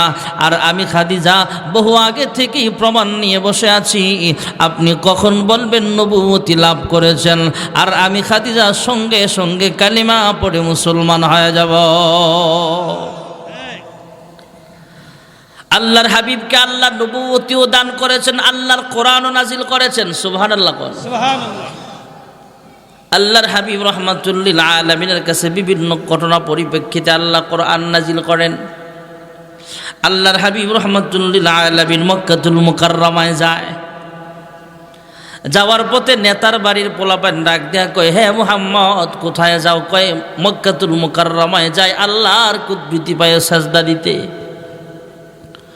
মোড়ল বাড়ির পোলাপান, ক্ষমতাসীন দলের পোলাপান, আবু জাহেলের পোলাপান চালাবাল্লা পাতি মাস্তান, সে মাস্তানরা ঘেরাও করে বলে, হ্যাঁ মুহাম্মদ, তুমি যে আল্লাহর ইবাদত করো সে আল্লাহর বাড়ি কোথায়? সে আল্লাহর বাপের নাম কি? সে আল্লাহর পোলাপান কয়জন? নাউজুবিল্লাহ। তোমার আল্লাহর বায়ুডাটা বলো, আল্লাহর পরিচয় পত্র বলো। আল্লাহর হাবিব ডাক দিয়া কয়, হে নেতার বাড়ির পোলাপান, সে ফাতিমাস্তানরা শুনে রাখ, আমি কিন্তু তোদের চোখ রাঙ্গানিকে ভয় পাই না। এই প্রশ্নের জবাবটা আমার পক্ষ থেকে দিতে পারি, কিন্তু আমি দেব না। আল্লাহর পক্ষ থেকে যখন আসবে তখনই তোদের জবাব দিয়ে দিব। যেরকম সুবহানাল্লাহ। ভাবিস না তোরা বড় নেতা দেখা তো করে আমি ভয় পাই। তোরা এই মক্কার বাসিন্দা, আমি মুহাম্মদও কিন্তু খাজা আব্দুল মুত্তালিবের নাতি, আমিও মক্কার মানুষ, তো করে ভয় পাই না। সুবহানাল্লাহ। অনেক সময় দেখেন না আমাদের দেশের ওলামাই কেরাম, মাঝে মাঝে আমরা বলি, ওই নেতারা, ওই মাস্তানেরা, তোমরা আমাদেরকে চোখ রাঙ্গায় লাভ নাই, তোমরা যে দেশের নাগরিক আমরাও সেই স্বাধীন দেশের নাগরিক, ঠিক না বে ঠিক? জোরে বল। মুহাম্মদ ইবনে আব্দুল্লাহ ডাক দেয়া বলে, হ্যাঁ কাফেরের সন্তানেরা শোন, আমি মুহাম্মদ নিজের থেকে বানায়া কোনো কথা বলি না। ওমা ইয়ানতিকু আনিল হাওয়া ইন হুয়া ইল্লা ওয়াহয়ুন ইউহা। আল্লাহর পক্ষ থেকে যতক্ষণ পর্যন্ত জিব্রাইল আমিনকে কোনো কথা না শোনায়, জিব্রাইল নিজের থেকে বানায় কোনো কথা বলে না। জিব্রাইল পয়গম্বরকে যতক্ষণ পর্যন্ত কোনো কিছু না জানায়, আল্লাহর হাবিব নিজের থেকে বানায় কোনো কথা বলে না। যেরকম সুবহানাল্লাহ। মুহাম্মদ হারগিজ না গুফতা, মুহাম্মদ হারগিজ না গুফতা, তা না গুফতা জিব্রাইল, জিব্রাইল হারগিজ না গুফতা, তানা গুফতা রব্বুল জালিল। যেরকম সুবহানাল্লাহ। মহান আল্লাহ রাব্বুল আলামিন কাফেরদের প্রশ্নের জবাবটা কোরআনের একটা সূরা দিয়া জবাব দিয়া দিলেন। মহান আল্লাহ রাব্বুল আলামিন কাফেরদের প্রশ্নের জবাবটাও দিয়া দিলেন। কারণ মোড়ল বাড়ির পোলাপান পথ আটকায় জিজ্ঞেস করছে, হে মুহাম্মদ তোমার আল্লাহর পরিচয় বলো। যেমন ভাবে আমরা মূর্তি পূজা করি, হবল তুমল বিভিন্ন মূর্তির আলাদা নাম আছে, আছে না নাই? দশমী পূজায় এক মূর্তি, জয় কালিমা, লোকনাথ, বিভিন্ন মূর্তির বিভিন্ন নাম আছে না নাই? এরাও মনে করছে আমার আল্লাহ বুঝে একটা বড় মূর্তি, এটাও বুঝি এই মূর্তি। আল্লাহর হাবিব ডাক দিয়া কয়, তোমরা যে মূর্তির পূজা করো আমার আল্লাহর কিন্তু তেমন পরিচয় না, আমার আল্লাহর পরিচয়টা আল্লাহ নিজেই আমাকে জানাবে। জোরে কোন সুবহানাল্লাহ। এরা মনে করছে দেখবেন 10 হাতওয়ালা বড় মূর্তি বানায়, যেই ভগবানের পূজা করব সেই ভগবানের আবার ফিসুন দিয়া বাঁশও দেয়। বাঁশ না দিলে এটা খারাইব কেমনে? কাফেররা ডাক দেয়, কয় হ্যাঁ মুহাম্মদ তোমার আল্লাহর বায়োডাটা বলো, পরিচয় বলো। মহান আল্লাহ তাআলা কুরআনুল কারীমের 4 আয়াত বিশিষ্ট একটা সূরা, ছোট্ট সূরা নাজিল করলেন। কুল হুয়াল্লাহু আহাদ আল্লাহুস সামাদ লাম ইয়ালিদ ওয়া লাম ইউলাদ ওয়া লাম ইয়াকুল লাহু কুফুয়ান আহাদ। জোরে কোন সুবহানাল্লাহ। এখানে যে বসলাম লস হয় নাই, এই যে কুল হুয়াল্লাহ পড়লাম এবং শুনলাম, যে যেখান থেকে শুনতেছে, বাড়ি থেকে শুনতেছে, দোকান থেকে শুনতেছে, পড়লাম শুনলাম, প্রত্যেকের আমল নামায় 10 পারা কোরআন তেলাওয়াতের সব লিখা হয়ে গেছে। বিসমিল্লাহির রহমানির রহিম। কুল হুয়াল্লাহু আহাদ আল্লাহুস সামাদ লাম ইয়ালিদ ওয়া লাম ইউলাদ ওয়া লাম ইয়াকুল লাহু কুফুয়ান আহাদ। আরো 10 পারার সব লিখা হয়ে গেছে। বিসমিল্লাহির রহমানির রহিম। কুল হুয়াল্লাহু আহাদ আল্লাহুস সামাদ লাম ইয়ালিদ ওয়া লাম ইউলাদ ওয়া লাম ইয়াকুল লাহু কুফুয়ান আহাদ। আরো 10 পারা, 10 10 10 30 পারা তেলাওয়াতের সব লিখা হয়ে গেছে। তাহলে বসলাম যে লস হয়েছে না লাভ হয়েছে? আলহামদুলিল্লাহ বলেন। আল্লাহর হাবিব তাদেরকে জানায়া দিলেন আল্লাহর পরিচয় শোনো। কুল হুয়াল্লাহু আহাদ আল্লাহুস সামাদ লাম ইয়ালিদ ওয়া লাম ইউলাদ ওয়া লাম ইয়াকুল লাহু কুফুয়ান আহাদ। এই ঘটনার পরিপ্রেক্ষিতে আল্লাহ এই সূরা নাজিল করেছেন। এমন সূরা আয়াত বিভিন্ন রূপগুলো আল্লাহ বিভিন্ন ঘটনার পরিপ্রেক্ষিতে নাজিল করেছেন। যেই ঘটনার মাধ্যমে কোরআন, যেই আয়াতটা নাজিল হয়েছে, যেই সূরা নাজিল হয়েছে, ওই ঘটনাটা হলো ওই আয়াত বা সূরার শানে নুজুল। জোরে কোন সুবহানাল্লাহ। আপনাদের কষ্ট হচ্ছে? ফতহে মক্কার আরো আগে হুদাইবিয়ার সন্ধি যাকে বলা হয়, বাংলা ইতিহাস সিরাতের কিতাব আছে, সেখানে দেখবেন লেখা আছে হুদাইবিয়ার সন্ধি। হুদাইবিয়ার সন্ধিটা যখন হয়েছে তখন একজন সাহাবীর মাধ্যমে আল্লাহ লিখিয়েছিলেন, আল্লাহর হাবিব লিখিয়েছিলেন যে মুহাম্মাদুর রাসূলুল্লাহ এবং মক্কার কাফের নেতাদের মধ্যে সমঝোতা, সন্ধি। কাফেররা ডাক দিয়া কয়, হে মুহাম্মদ ইবনে আব্দুল্লাহর সাথে আমাদের কোনো দ্বন্দ্ব নাই, ঝগড়াই তো হয়েছে মুহাম্মাদুর রাসূলুল্লাহর সাথে, আর তোমরা এই সন্ধির ভিতরে স্ট্যাম্পের ভিতরে লিখবা মুহাম্মাদুর রাসূলুল্লাহ, তাহলে এই সন্ধির ভিতরে আমরা সাইন দিব না। আল্লাহর হাবিব ডাক দেয়া কয়, হ্যাঁ সাহাবী মুহাম্মদের পরে রাসূলুল্লাহ শব্দটা কেটে দাও। সাহাবীরা একটু গরম হয়ে গেছে, কিন্তু আল্লাহর হাবিবের সামনে প্রকাশ করে না। কাফেরদের এত বড় স্পর্ধা, আমরা মক্কা থেকে মদিনায় চলে গেলাম, এবার তাদের সাথে একটা চুক্তি করতে আসলাম, এটাতে ওরা মুহাম্মাদুর রাসূলুল্লাহ নামটা কাটতে চায়। গরম হয়ে গেল আল্লাহর হাবিবের সামনে, সবাই ঠান্ডা। আল্লাহর হাবিব সাহাবীকে বললে, সাহাবী বলে, ইয়া রাসূলুল্লাহ, ইয়া হাবিবাল্লাহ, আপনার নামের পরে রাসূলুল্লাহ শব্দটা আমি কাটা সম্ভব হবে না, কারণ রাসূলুল্লাহর জন্য আমার জীবনটা কুরবান করে দিতে রাজি আছি। জোরে কোন সুবহানাল্লাহ। আল কোরআনের সৈনিক আমি, নেই কো পরাজয়, এক আল্লাহর গোলাম আমি, এই তো পরিচয় আমার, এই তো পরিচয়। এই পৃথিবীর সবই নকল, এই পৃথিবীর সবই নকল, আসল কিছু নয়, এক আল্লাহর গোলাম আমি, এই তো পরিচয় আমার, এই তো পরিচয়। ঠিক না বেঠিক? আল্লাহর হাবিব নিজে কাটার ব্যবস্থা করলেন। হযরত ওমর ইবনুল খাত্তাব রাদিয়াল্লাহু তাআলা আনহু সহ সমস্ত সাহাবায়ে কেরামদের মনটা ভীষণ খারাপ। হযরত ওমর তো এক পর্যায়ে ডাক দিয়া কয়, ওগো আল্লাহর হাবিব, আপনি আসলেই কি আল্লাহর নবী? নি কয়, হ্যাঁ। জিদ দিয়ে ওমর ফাইটে যাইতেছে। কয় আল্লাহ তাআলা যে আপনাকে স্বপ্ন দেখিয়েছেন যে আপনি সাহাবায়ে কেরামদের নিয়ে হজ করতে যাচ্ছেন, এটাও কি সত্য? কয় হ্যাঁ। ওগো আল্লাহর হাবিব, আপনার স্বপ্ন হলো ওহী, আপনি স্বপ্ন দেখেছেন সত্য, আবার নবীও আপনি 100% সত্য আমরা মানি, কিন্তু তারপরেও মুহাম্মদের নামের পরে রাসূলুল্লাহ শব্দটা কেটে দিল কেন? এই জন্য আমাদের মনটা খারাপ। আল্লাহর হাবিব ওমর গরম মানুষ, এক কথায় তাকে ঠান্ডা বানায় দিলেন। হ্যাঁ ওমর, আমি বলেছি সাহাবায়ে কেরামদের নিয়ে আমি হজ্জে সফরে রওনা হয়েছি, এটা স্বপ্নে দেখেছি, কিন্তু এই স্বপ্নটা আজকেই বাস্তবায়ন হতে হবে এটা তো আমি বলি নাই। সুবহানাল্লাহ। আজকেই বাস্তবায়ন হবে এটা বলি নাই, বলেছি স্বপ্নে দেখেছি। এক কথায় ওমরের মতো মানুষটাও ঠান্ডা হয়ে গেল। মহান আল্লাহ রাব্বুল আলামিন সাহাবায়ে কেরামদের মনের ভাব বুঝতে পেরেছেন। অন্তর্যামী আল্লাহ কোরআনুল কারীমের আয়াত নাজিল করে দিলেন, মুহাম্মাদুর রাসূলুল্লাহ।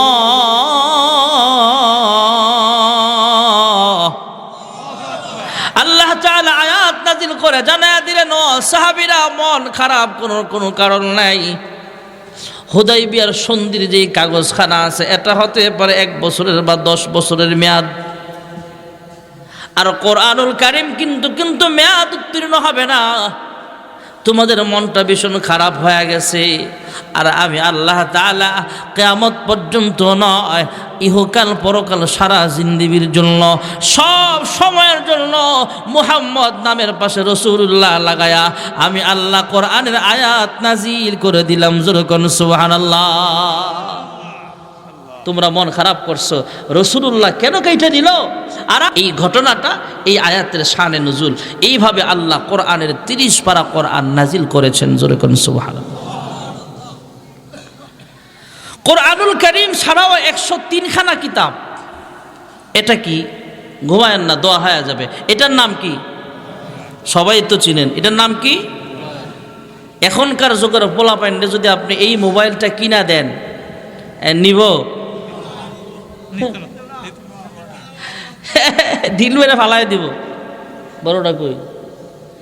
এটা দিলে নিব না, আর এটা দিলে, আর আইফোন হইলে বাপের সুমা দিব। এই মোবাইল, এটাও তো মোবাইল, এটাও মোবাইল। আসমানি 103 খানা কিতাব ও কিতাব, কোরআনুল কারীম ও কিতাব। সুবহানাল্লাহ বলে। এটাতে অনেক অপশন আছে।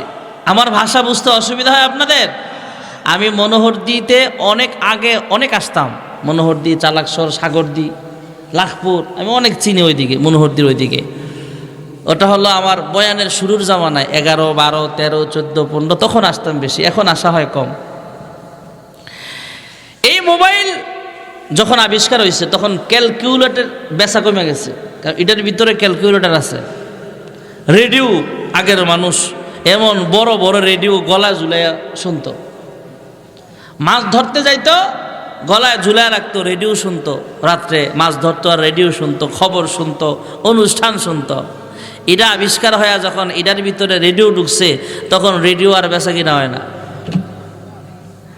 এটার ভিতরে যে অপশন আছে, সবগুলো অপশন এটার ভিতরেও আছে না নাই? এটার চেয়ে কম আছে না বেশি আছে? তাওরাতের ভিতরে আল্লাহ যত অপশন দিয়েছেন, যত সফটওয়্যার দিয়েছেন, সবগুলো আল্লাহ তাআলা সংক্ষিপ্ত আকারে কোরআনুল কারীমের ভিতরে ঢুকায়া দিয়েছেন। আরো এক্সট্রা কিছু সফটওয়্যার দিয়ে দিয়েছেন যেগুলা তাওরাত শরীফের ভিতরে নাই। আল্লাহ রাব্বুল আলামিন ইনজিল শরীফটাও সংক্ষিপ্ত আকারে কোরআনে ঢুকায়া দিয়েছেন, কিন্তু কোরআনের সব অপশনটা ইনজিল শরীফে নাই। এমনভাবে জাবুর কিতাবটাও মহান আল্লাহ তাআলা সংক্ষিপ্ত আকারে কোরআনুল কারীমের ভিতরে ঢুকায়া দিয়েছেন। বড় মোবাইলের সব সফটওয়্যার যেমন ছোট মোবাইলে নাই, কোরআনের সব অপশন তাওরাত জবুর ইনজিলে নাই, 103খানা কিতাবের ভিতরে নাই। তবে 103খানা কিতাব সংক্ষিপ্ত আকারে সফটওয়্যার বানায়া আল্লাহ কোরআনুল কারীমের ভিতরে ঢুকায়া দিছে। যেরকম সুবহানাল্লাহ। এই জন্য বলা হয় কেউ যদি আল্লাহর কোরআন তেলাওয়াত করে তাহলে সে যেন 104খানা কিতাব তেলাওয়াত করলো। যেরকম সুবহানাল্লাহ। এই কোরআনুল কারীম মহান আল্লাহ রাব্বুল আলামিন আসমানকে দেবার জন্য বলেছেন, আকাশ গ্রহণ করতে রাজি হয় নাই। পাহাড়কে বলেছেন, পাহাড় গ্রহণ করতে রাজি হয় নাই। জমিন গ্রহণ করতে রাজি হয় নাই। আমরা দুর্বল মানুষ এই 30 পারা কোরআনের দায়িত্ব গ্রহণ করলাম। আমাদের দাম কমছে নাকি বাড়ছে? ইন্না আরাদনাল আমানাতা আলাস সামাওয়াতি ওয়াল আরদি ওয়াল জিবালি ফাআবাইনা আন يحملنها وأشفقن منها وحملها الإنسان।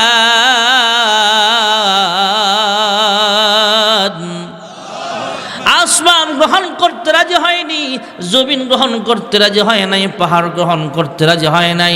আসমানকে যখন দায়িত্ব দিবার চাইলেন মহান আল্লাহ তাআলা, তখন আসমান ডাক দিয়া জিজ্ঞেস করে, হ্যাঁ মালিক, কোরআনের দায়িত্ব যদি আমরা গ্রহণ করে কি লাভ হবে? আল্লাহ ডাক দিয়া কয়, হ্যাঁ আসমান, কোরআনের দায়িত্ব যদি গ্রহণ করতে পারো, কোরআনের দায়িত্ব সঠিকভাবে আদায় করতে পারলে তোমার জন্য পুরস্কার আছে। আর যদি সঠিকভাবে দায়িত্ব পালন না করতে পারো তাহলে জাহান্নামের সাজা আছে। পাহাড় বলে, আল্লাহ কি লাভ? কয়, আর পালন করতে পারলে ফায়দা, না করতে পারলে শাস্তি আছে। পাহাড় বলে, আল্লাহ আমার পক্ষে সম্ভব না। আসমান বলে, আল্লাহ আমিও পারবো না। সে অস্বীকার করলো, জমিন অস্বীকার করলো। কিন্তু এই মানুষ এই 30 পারা কোরআনের দায়িত্ব গ্রহণ করেছে। যেরকম সুবহানাল্লাহ। এবার মানুষের ভয় হতে পারে যে কোরআনুল কারীম আসমান গ্রহণ করতে রাজি হয় নাই, পাহাড় গ্রহণ করতে রাজি হয় নাই, জমিন গ্রহণ করতে রাজি হয় নাই। আমরা দুর্বল মানুষ এই 30 পারা কোরআনের দায়িত্ব গ্রহণ করলাম। তাই মহান আল্লাহ রাব্বুল আলামিন আমার তেলাওয়াতকৃত আয়াতের মাধ্যমে জানায়া দিলেন, ইন্না নাহনু নাযালনা যিকরা ওয়া ইন্না লাহু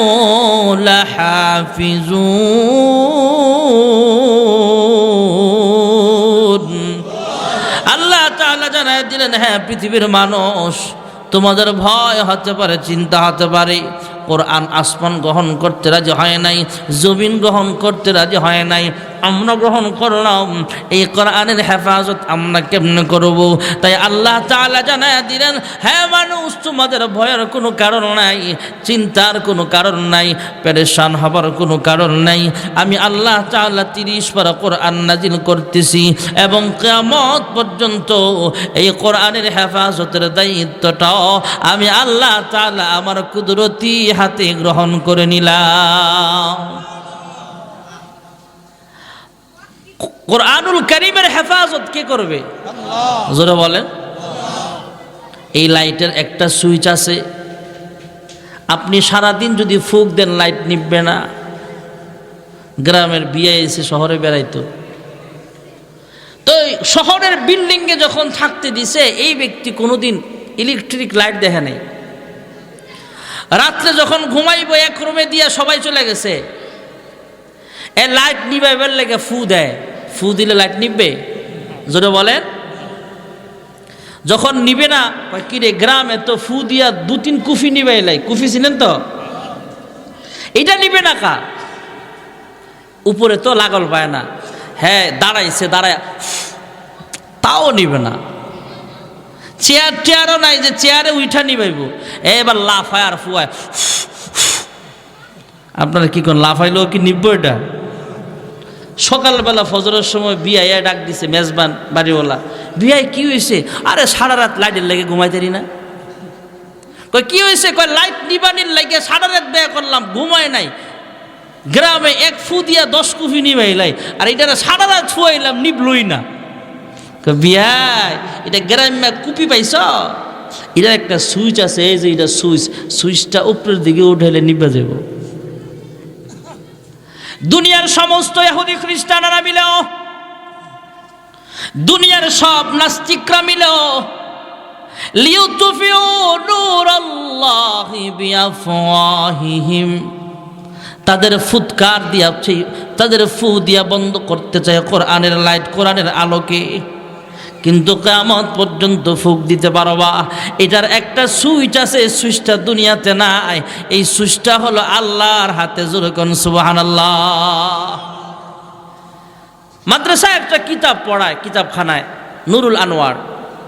নুরুল আনোয়ারের মুসান্নিফ লিখেন ইন্না নাহনু নাযালনা যিকরা, এর অর্থ লিখেন আল্লাহ রাব্বুল আলামিন এখানে কোরআনুল কারীমের কথা সরাসরি বলতে পারতেন।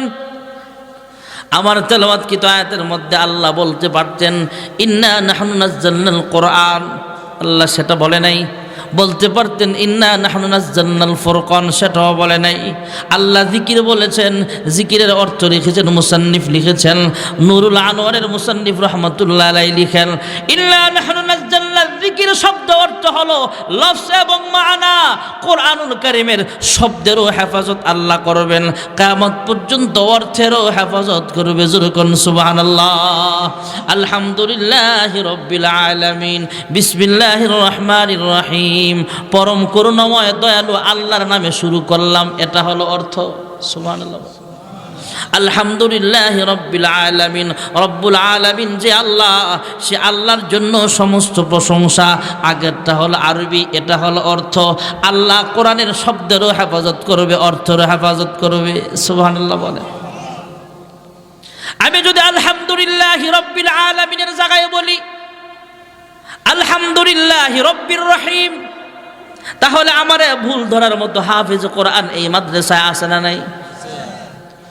নামাজের মধ্যে যদি আমি ভুল পড়ি, কোনো মুসল্লিও যদি না থাকে হাফেজ, এরপরও আমি যদি বলি আর রহমানির রহিম, ভুল ধরার মতো মুসল্লি আসেনি? যে শুদ্ধ করে পারে না সেও হুজুর এটা কি পড়েন, কি ইমাম সাহেব রাখছি আর রহমানির রহিম বলে, হুজুর আর রহমানির রহিম হবে, লুকমা দিবে পিছন থেকে। তাহলে আমরা কোরআন ভুল পড়লে ধরার মতো লোক আছে না নাই? শব্দের হেফাজত আল্লাহ করবেন। কেউ যদি আর রহমানির রহিম, বিসমিল্লাহির রহমানির রহিম এর অর্থ ভুল করে, এই অর্থ ভুল পড়লে ভুল ধরার মতো আলেম আছে না নাই? বহু ছাত্র এমন আছে, ছাত্র জমানা থেকে আল্লাহওয়ালা ভাইয়েরা আমার, বিশেষ করে বড় বড় মাদ্রাসায় তাকায় দেখি আমরা মাঝে মাঝে, আমিও যখন ঢাকাতে লেখাপড়া করি তখন দেখতাম অনেক ছাত্র, আমরা ঘুমায় যেতাম কিন্তু সে তাহাজ্জুদের নামাজ পড়ে। আমরা ঘুমায় যাই কিন্তু আল্লাহর বান্দা সিঁড়ির লাইটের কাছে লেখাপড়া করে। রুমের লাইট বন্ধ, কারণ 10টার পরে লাইট অফ হয়ে যাবে, সব ছাত্ররা ঘুমাবে, ফজরের সময় উঠবে। আল্লাহর বান্দার সামনে পরীক্ষা আছে, তার ভালো লেখাপড়া করতে হবে।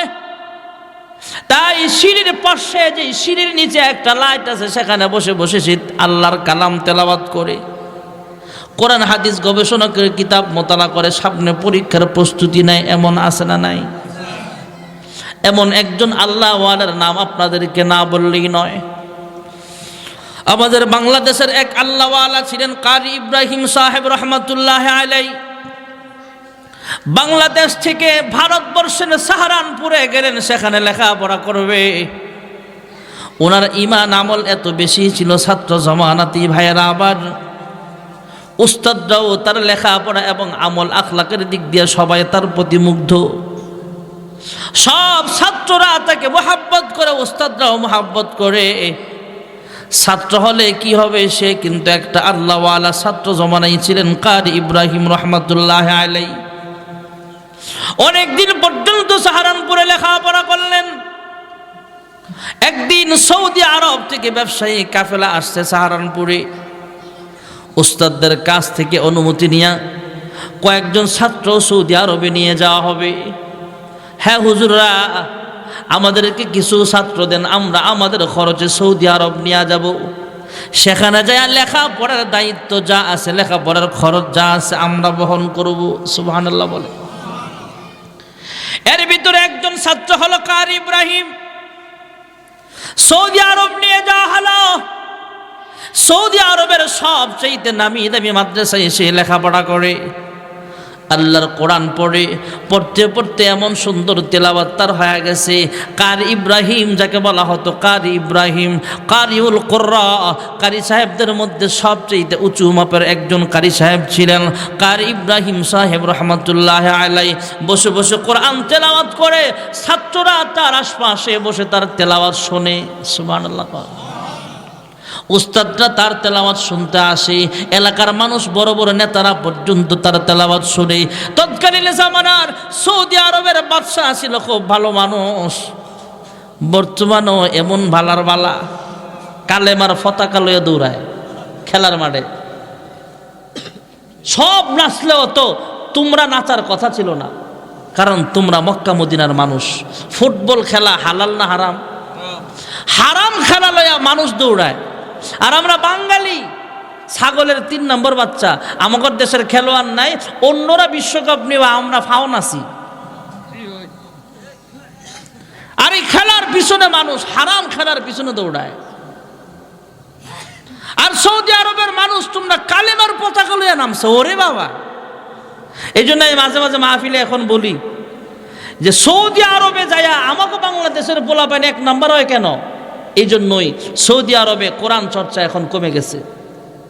কিছু কিছু এলাকা আছে মাশাআল্লাহ, কিন্তু আমাদের দেশের হাফেজ 1 নম্বর 2 নম্বর 3 নম্বর হয় কেন? আমাদের বাংলাদেশে আলহামদুলিল্লাহ এদের তুলনায় চর্চা কম হয় না। সুবহানাল্লাহ। এরা এখন খেলার পিছু দৌড়ায়। তৎকালীন জামানায় সৌদি রাজ পরিবার ছিল আল্লাহওয়ালা। রাজ পরিবারের লোকেরাও কারি ইব্রাহিমের তেলাওয়াত শোনে। তেলাওয়াত শুনে সবাই মুগ্ধ। এই কারি ইব্রাহিম যখন বিবাহের উপযুক্ত হলো, রাজ পরিবারের একটা রাজকন্যা, সেও বুজুর্গ মানুষ, আল্লাহওয়ালি, তাকে বিবাহ পড়ায়া দিলেন। সুবহানাল্লাহ বলে। বছরের পর বছর চলে যায়। ভারতবর্ষের বাইরা আমার, বন্ধুরা আমার, গাঙ্গুহি রহমাতুল্লাহ আলাই, রশিদ আহমদ গাঙ্গুহি রহমাতুল্লাহ আলাই চিঠি লিখলেন, উস্তাদ ছাত্র ইব্রাহিমের কাছে চিঠি লিখে যাও, সৌদি আরবে অনেকদিন পর্যন্ত লেখাপড়া করেছ, এবার নিজের এলাকায় যাও, সেখানে যে দ্বীনের খেদমত করো। জোরে করুন সুবহানাল্লাহ। উস্তাদের চিঠি পায়া কারি ইব্রাহিম সাহেব রহমাতুল্লাহ আলাই বাড়িতে চলে আসবেন, বাংলাদেশে চলে আসবেন। তৎকালীন জামানায় জাহাজে করে বাংলাদেশে আসতো। আসার পথে রাজ পরিবারের সবাই কাছ থেকে বিদায় নিলেন। বিদায় নিয়ে বাংলাদেশে চলে আসবেন। উনি ভেবেছিলেন ওনার বিবিটা মনে হয় সাথে আসবে না। বিবিটাও আল্লাহওয়ালি, যদিও রাজ পরিবারের। বাবার কাছে যায় বলে, আব্বা, আমার স্বামী বাংলাদেশের মানুষ হতে পারে, হয়তো ঘর নাই, বাড়ি নাই, কিচ্ছু নাই, কিন্তু তার ভিতরে আল্লাহর কোরআন আছে। যেহেতু তার ভিতরে কোরআনের আলো আছে, সে যেখানে থাকুক না কেন, আমি তার সঙ্গে তার দেশে চলিয়া যাব। সুবহানাল্লাহ বলেন। বাংলাদেশে চলে আসলেন কারি ইব্রাহিম সাহেব রহমাতুল্লাহ আলাই। সেখানে চলে আসলে ছাত্রদেরকে নিয়ে, মুরিদদেরকে নিয়ে ঘর বানাবে। উজানির জঙ্গলের ভিতরে গেলেন, গাছ কাটবে। মুরিদরা, ছাত্ররা এসে বলে, হ্যাঁ উস্তাদ, যেখানে আমরা বন জঙ্গল সাফ করতে গেলাম, যায় দেখি বিশাল বড় একটা ভয়ঙ্কর বাঘ দেখা যায়। বাঘ দেখলে মানুষ ভয় পায়। সেই বাচ্চাগুলোরে সেই বাঘ দুধ পান করাচ্ছে, তার বাচ্চাগুলোরে নিয়ে সেখানে বসবাস করছে। আমরা কেমনে যাবো সেখানে? যায় কেমনে আমরা ঘর বানাবো? কারি ইব্রাহিম সাহেব রহমাতুল্লাহ আলাই সেই বাঘের কাছে যায় বলে, হ্যাঁ বাঘ, মানুষকে আল্লাহ বাঘের খেদমতের জন্য বানাই নাই, কিন্তু বাঘ আল্লাহ বানাইছেন আমাদের খেদমতের জন্য। সুবহানাল্লাহ। হ্যাঁ বাঘ, মানুষ আশরাফুল মাখলুকাত, এ মানুষ আর বাঘ এক জায়গায় বসবাস করতে পারে না। আমরা আল্লাহর কিছু গোলাম, এখানে মসজিদ বানাবো, মাদ্রাসা বানাবো, খানকা বানাবো, তুমি দয়া করে অন্যত্র সরে যাও। কারি ইব্রাহিম সাহেব রহমাতুল্লাহ আলাইহি বাঘকে যখন উপদেশ দিলেন তুমি চলিয়া যাও, সঙ্গে সঙ্গে তাকায় দেখলেন সবাই উপস্থিত যারা ছিলেন সবাই তাকায় দেখে বাঘ তাদের বাচ্চাগুলোকে সঙ্গে নিয়া জঙ্গলের অন্যত্র সরে গেল। জোরে কোন সুবহানাল্লাহ। কারি ইব্রাহিম সাহেব রহমতুল্লাহ আলাইহি তিনি ছাত্র জমানা থেকে আল্লাহওয়ালা। কারি ইব্রাহিম সাহেব রহমতুল্লাহ আলাইহি যখন জিকির করতেন তখন জমিনটাও কাঁপতো। সুবহানাল্লাহ। উনি একদিন জিকির করতেছেন, কৃষক মানুষ কৃষি কাজ করে, কৃষকরা বলে আমরা লাঙ্গল দিয়া চাষাবাদ করি, কাঁচি দিয়ে আমরা কাঁচি দিয়া নিরাই ক্ষেত নিরাইতেছি। এমন সময় দেখি জমিনের ভিতর থেকেও জিকিরের আওয়াজ শোনা যায়। এক আল্লাহর ওয়ালি কারি ইব্রাহিম সাহেব রহমাতুল্লাহ আলাইহির মুরিদ তিনি জাগ দিয়া বলে, আমি একদিন রাতের বেলায় তাহাজ্জুদের সময় হুজুরের সাথে দেখা করতে গেলাম। কোনো এক কারণে আমি তার বাড়িতে গেলাম, যাই হুজুরের সাথে দেখা করতে পারি নাই। তার কারণ হলো আমি তাকায় দেখি হুজুর যে রুমের ভিতরে বসে আল্লাহর জিকির করতেছেন, ওই রুমের চতুর্পার্শ্বে হাজার হাজার সাপ আল্লাহর জিকির করতেছে। আল্লাহ আল্লাহ কে মুবারক নাম হ্যায়, अल्लाह अल्लाह का मुबारक नाम है, अल्लाह अल्लाह आशिकों का काम है, आशिकों का क्या मज़ा है, माशूकों से पहुँचियो शाख गुल में क्या मज़ा है, बुलबुली से पूछियो। আমি তাকায় দেখি হাজার হাজার সাপ তারা জিকির করে। পরে হুজুর আমাকে জানাইলেন, রে তুমি যে সাপ দেখছো একটাও কোনো সাপ না, সবগুলো হলো মানুষ। যেমন আশরাফুল মাখলুকাত, মানুষের যেমন হিসাব হবে জিনেরও তো হিসাব হবে। আল্লাহ তাআলা কোরআনুল কারীমে বলেন, ওয়া মা খালাকতুল জিন্না ওয়াল ইনসা ইল্লা লিয়াবুদুন। মানুষ আর জিনের হিসাব হবে আসরের মাঠে। মানুষ আর জিন জাতিকে আল্লাহ বানিয়েছেন আল্লাহর ইবাদতের জন্য। যেগুলো সাপ দেখছো একটাও কোনো সাপ না, এগুলা হলো আমার মুরিদ, এগুলা হলো জিন্নাতদের মধ্যে এরা জিনগুলো আইসা চতুর্দিকে দাঁড়ায়া দাঁড়ায়া সাপের সূরত ধরে আকৃতি ধারণ করে ওরা আল্লাহর জিকির করতেছে। যেরকম সুবহানাল্লাহ। মাদ্রাসা হায় বাগে জান্নাত, মুআল্লিম হায় মিসলে গুল, শহীদ উসমে ইলমে দিন হায়, তলাবা হায় বুলবুল। এই মাদ্রাসা থেকে কারি ইব্রাহিম তৈরি হয়। সুবহানাল্লাহ বলে। এই মাদ্রাসা থেকে হাফিজ হুজুর রহমাতুল্লাহ আলাইহি তৈরি হয়েছেন। এই মাদ্রাসা থেকে গাঙ্গুহি রহমাতুল্লাহ আলাইহি তৈরি হয়েছেন। আমার দাদা শেখ হুসেন আহমদ মাদানী রহমতুল্লাহ আলাইহি এই মাদ্রাসা থেকেই তৈরি হয়েছেন। আমাদের বাংলাদেশের কুতুবুল আলম ফজলুল করিম রহমতুল্লাহ আলাইহি এই মাদ্রাসারই ছাত্র। আমাদের ভাইয়েরা আমার হাফিজ হুজুর রহমতুল্লাহ আলাইহি মাদ্রাসার তৈরি একজন মানুষ। এই মাদ্রাসা যতদিন থাকবে ততদিন আল্লাহ ওয়ালাও থাকবে। যেরকম সুবহানাল্লাহ। তাবলীগের প্রতিষ্ঠাতা মাওলানা ইলিয়াস রহমাতুল্লাহ আলাইহি এই মাদ্রাসার তৈরি। সুবহানাল্লাহ বলেন। ভাইরা আমার, বন্ধুরা আমার, এই কোরআনের হেফাজত আল্লাহ এই ছাত্র দিয়া করাবেন। এই ছাত্রদের অন্তরে কোরআন ঢুকতেছে। হেফজখানার ছাত্ররা দেখবেন ঘন ঘন তেলাওয়াত করে, ঘন ঘন তেলাওয়াত করে। সুবহানাল্লাহ। একটু যায়া দেখেন মাঝে মাঝে 3 সূরতের এক সূরতে বৈশা বিসমিল্লাহির রহমানির রহিম এভাবে পড়ে। জোরে বলেন। আপনারাও শুনতে পান। এটা হলো রমজানে খতমে তারাবি যদি পড়েন, الحمد لله رب العالمين الرحمن الرحيم مالك يوم الدين إياك نعبد وإياك نستعين اهدنا الصراط المستقيم صراط الذين أنعمت عليهم غير المغضوب عليهم ولا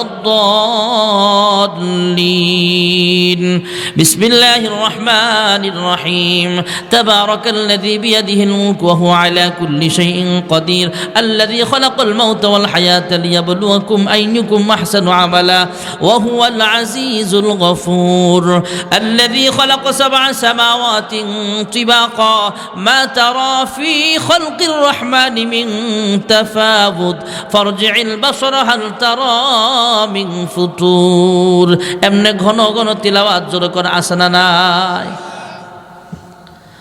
আল্লাহর হাবিব রাহমাতুল লিল আলামিনের কাছে কোরআনের আয়াত নাজিল হয় আল্লাহর হাবিব রাহমাতুল লিল আলামিনের কাছে নামাজের মধ্যে মাঝে মাঝে ওহী নাজিল হতো ভাইরা আমার তথা আল্লাহর হাবিব যখন ঘুমায়া থাকতেন তখন ওহী নাজিল হতো আল্লাহর হাবিব নামাজের মধ্যে আল্লাহর কালাম তেলাওয়াত করে সারা রাত দাঁড়ায় থাকে সারা রাত শুধু আল্লাহর কুদরতি বায়ে সাজদা দেয় আল্লাহর হাবিবের ব্যাপারে আল্লাহ আয়াত নাজিল করে দিলেন ইয়া আইয়ুহাল মুযাম্মিলু কুমিল লাইলা ইল্লা কলিলা সুবহানাল্লাহ কোন আল্লাহর হাবিবের কাছে কোরআনের আয়াত নাজিল হয় হিফজখানা ছাত্রদের মতো ঘন ঘন তিলাওয়াত করে বিসমিল্লাহির রহমানির রহিম কুল হুয়াল্লাহু আহাদ আল্লাহুস সামাদ লাম ইয়ালিদ ওয়া লাম ইউলাদ ওয়া লাম ইয়াকুল লাহু কুফুয়ান আহাদ ঘন ঘন তিলাওয়াত করে ঠোঁট লড়ায়া লড়ায়া মহান আল্লাহ রব্বুল আলামিন কুদরতি আওয়াজ দিয়া বলে লা তুহাররিক বিহি লিসানাকা লিতাআজালা বিহি ইন্না আলাইনা জামআহু ওয়া কুরআনা আল্লাহ তাআলা জানায়া দিলেন ওগো হাবিব আমার আপনি ঠোঁট লড়ায়া লড়ায়া তেলাওয়াত করছেন কেন এ আল্লাহ অন্য পয়গম্বরের কাছে কাগজ আকারে বই আকারে আপনি কিতাব অবতীর্ণ করেছেন পৃষ্ঠা হারায়া যায় নাই লেখাও মুছে যায় নাই আমার কাছে তো আপনি কিতাব আকারে কোরআন পাঠান নাই আমি যদি ঠোঁট লড়ায়া লড়ায়া ঘন ঘন তিলাওয়াত করে মুখস্থ না করি তাহলে আমার উম্মত একটা আয়াত থেকে বঞ্চিত হয়ে যাবে সুবহানাল্লাহ আল্লাহ তাআলা জানায়া দিলেন ওগো হাবিব আমার ঘন ঘন তিলাওয়াত করে মুখস্থ করার দরকার নাই ঠোঁট লড়ায়া লড়ায়া মুখস্থ করতে হবে না এত কষ্ট আপনার করা লাগবে না আমি আল্লাহ 30 পারা কোরআন নাজিল করতেছি এবং আপনার সিনার মধ্যে লেখা দেওয়ার দায়িত্বটাও আমি আল্লাহ আমার কুদরতি হাতে আমি আল্লাহ গ্রহণ করে নিলাম এর দাম যখন আসে না নাই এই সমস্ত প্রতিষ্ঠান মাদ্রাসা দ্বীন আদারা নুরানি হেফজখানা কিতাবখানা মাদ্রাসার জায়গা অনেক সুন্দর মাশাআল্লাহ অনেক বিশাল জায়গা এখানে মাদ্রাসা আস্তে আস্তে পর্যায়ক্রমে মাদ্রাসা আরো বড় হবে আল্লাহ তাআলা এই মাদ্রাসায় উস্তাদ ছাত্র আমরা যারা আছি সবাইকে কোরআনি জিন্দেগি দান করুন সকলে বলে আমিন আর জোরে করে আমিন আলহামদুলিল্লাহি রাব্বিল আলামিন والصلاة والسلام على أشرف الأنبياء والمرسلين وعلى آله وأصحابه أجمعين ربنا ظلمنا أنفسنا وإن لم تغفر لنا وترحمنا لنكونن من الخاسرين يا رب العالمين يا أكرم الأكرمين أغمالي গভীর রজনীতে আপনার কতিপয় গুনাহগার তোমার আশিকিন শাকিরিন বান্দা বান্দি নিয়ে তোমার শাহী দরবারে দুইটা হাত উঠায়া দিলাম আয় আল্লাহ মাহফিলের শুরু থেকে এই পর্যন্ত যা কিছু আলোচনা করা হয়েছে ভুল ভ্রান্তি মার্জনা করিয়া এর হাদিয়া লক্ষ কোটি গুণে বাড়াইয়া বিশ্ব নবী রোজা ছাড় সোনার মদিনায় সবুজ রঙের গম্বুজের নিচে পৌঁছে দাও মালিক তাকে উসিলা করে বাবা আদম আলাইহিস সালাম থেকে এই দোয়া পর্যন্ত যত মুমিন মুমিনাত অন্ধকার কবরে শুয়ে আছে প্রত্যেকের কবরের হাদিয়াগুলো পৌঁছায়া দাও আয় আল্লাহ খাস করে আমরা যারা হাত বাড়াইলাম জানি না কে জানি মা দুঃখিনী হারাইয়া প্রাণের আব্বা জান হারায়া এতিমের মতো হাত বাড়াইছো গো আল্লাহ জানি না গো মালিক, কার আম্মা আব্বার কবরে জাহান্নামের সাপ কামড়ায়। জানি না গো আল্লাহ, কার মা বাবার কবরে জাহান্নামের আগুন দাও দাও করে জ্বলতেছে। আয় আল্লাহ, তাদের পক্ষ থেকে মাফ চাই। আজকের এই মাদ্রাসার প্রোগ্রামের উসিলায় তাদের কবরগুলো জান্নাতের বাগান বানায়া দাও। রব্বির হামহুমা কামা রব্বায়ানি সগীরা। আল্লাহ, এই মাদ্রাসার যত হাজাত আছে গায়বী খাজানা থেকে পূরণ করিয়া দাও। 3 দিন ব্যাপী ওয়াজ মাহফিল সম্মেলন তুমি কবুল করিয়া নাও। যেই বক্তারা আসবে যাবে নিরাপদে আসা যাওয়া করার তৌফিক দান করে দাও। আমাদের হেদায়েতের জরিয়া বানায়া দাও। আয় আল্লাহ, আমরা গুনাহগার, তোমার নাম হলো গফফার। আমাদের সাদা দিলটাকে গুনাহ করতে করতে আমরা কালো বানায় ফেলেছি। আয় আল্লাহ, আমার মতো পাপিষ্ঠ গুনাহগার আসমানের নিচে জমিনের উপরে অন্য একজন নাই। আমার গুনাহের খবর যদি ভাই জানে, কোনোদিন ভাই বলে পরিচয় দিব না। আমার গুনাহের খবর যদি মা জানে, কোনোদিন সন্তান বলে ডাক দিবে না। আমার গুনাহের খবর যদি এলাকার মানুষ জানে, কোনোদিন আমার বয়ান শুনবে না। আল্লাহ গো, যেমন ভাবে গুনাহ গোপন রেখেছ, গোপনে গোপনে সকলের জিন্দেগির সব গুনাহগুলো মাফ করে দাও। আদর রে মানুষ আল্লাহ বানায়া, কেমনে দিবা জাহান্নামে ফেলিয়া। গুনার বোঝা মাথায় লয়া আমরা দেশ বিদেশে ঘুরি, কোন দিন জানি আজরাইলের হাতে ধরা পড়ি। কবরেরই আযাব যদি মানুষ দেখিত, ঘরবাড়ি ছাড়িয়ারে পাগল হইত। তুমি ছাড়া কারি কাছে আমরা করি বরদান, তুমি বিনে কে বুঝিবে মনেরই বেদন। তুমি যদি মাফ না করো আল্লাহ বান্দারে, বলো তোমার বান্দা যাবে কার কাছে। আয় আল্লাহ, আমরা তোমার দরবারের ভিখারি গো মাওলা, তুমি ছাড়া আমাদের মাফ করেন ওয়ালা আর কেউ নাই। আমাদেরকে খালি হাতে ফিরাইও না, আমাদের জিন্দেগির গুনাহ খাতাগুলি তুমি মাফ করো। আমাদের আব্বা আম্মা যাদের বেঁচে আছে লম্বা নেক হায়াত দাও, তাদের খেদমত করার তৌফিক সবাইকে নসিব করে দাও। আয় আল্লাহ, যারা টাকা দিয়া পয়সা দিয়া সুপরামর্শ দিয়া 3 দিন ব্যাপী সম্মেলনের ইন্তজাম করেছে, প্রত্যেকের মনের নেক আশাগুলো পূরণ করিয়া দাও। অনেক মা বোনেরাও হাত বাড়াইছে, তাদেরকে পুরনো স্বামীর খেদমত করিয়া তোমার হুকুম হাকাম মেনে চলার তৌফিক দান করিয়া দাও। পর্দা নিশিনা আবেদা জাহেদা সালেহা বানাও। আমাদের প্রত্যেকটি সন্তান কোরআনী শিক্ষায় শিক্ষিত হয়ে পিতামাতা ও সমাজের খেদমত করার তৌফিক দান করে দাও। আয় আল্লাহ, জানি না আজকের মাহফিল কার জন্য জীবনের শেষ মাহফিল হয়ে যায়। আয় আল্লাহ, কোন দিন জানি আজরাইল সামনে হাজির হয়ে যায়, আবার দেহ থেকে রুহটা আলাদা হয়ে যাবে। কিছু মানুষ দৌড়ে মসজিদে যাবে, মাইকে এলান করবে। কয়েকজন মানুষ বড়ই পাতার গরম পানি করতে ব্যস্ত হয়ে যাবে। মশারি টানায়া জীবনের শেষ গোসল দিয়া কাপড়ের প্যাকেট বানায়া আমাকে অন্ধকার কবরের বাসিন্দা বানায়া দিবে।